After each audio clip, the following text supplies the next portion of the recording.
Lo del ramo Nadal y era uno de los ritos más guapos que se hacían en estas fechas del solsticio de invierno en algunos pueblos de Asturias, y consistía en una cadarma, una estructura triangular de madera sobre una peana alta, una representación del árbol.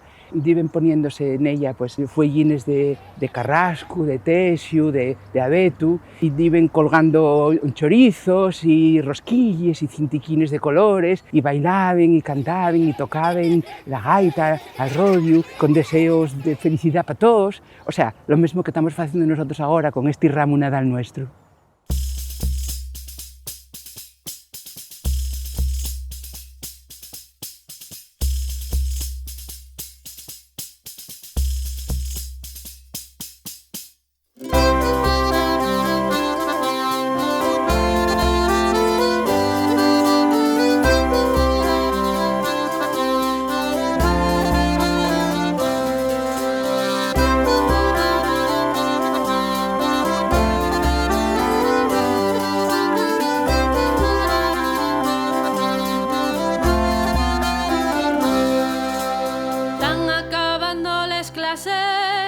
Les fiestes llegando tan, hay luces per todas les calles, acércase Navidad. Adorna tu casa que ya Navidad, y este año ponemos el ramo Nadal, que las tradiciones llevo a con cuidar, no pongas el árbol con ramo Nadal. La cadarma de madera, adornadina tará, unes fuelles de carrasco, vamos pone y pantamar. Adorna tu casa que ya Navidad, y este año ponemos el ramo Nadal, que las tradiciones llevo a con cuidar, no pongas el árbol con ramo Nadal.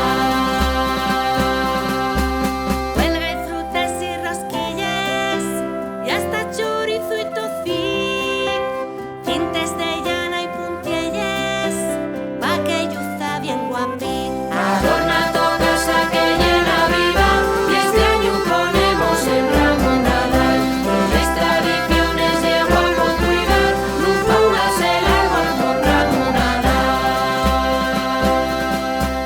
A los pies de nuestro ramo, un llarguero vas poner, con castañines y nueces, que no falte de comer. Adorna tu casa que ya Navidad, y este año ponemos el ramo Nadal, que las tradiciones llevo a con cuidar, no pongas el árbol con ramo Nadal.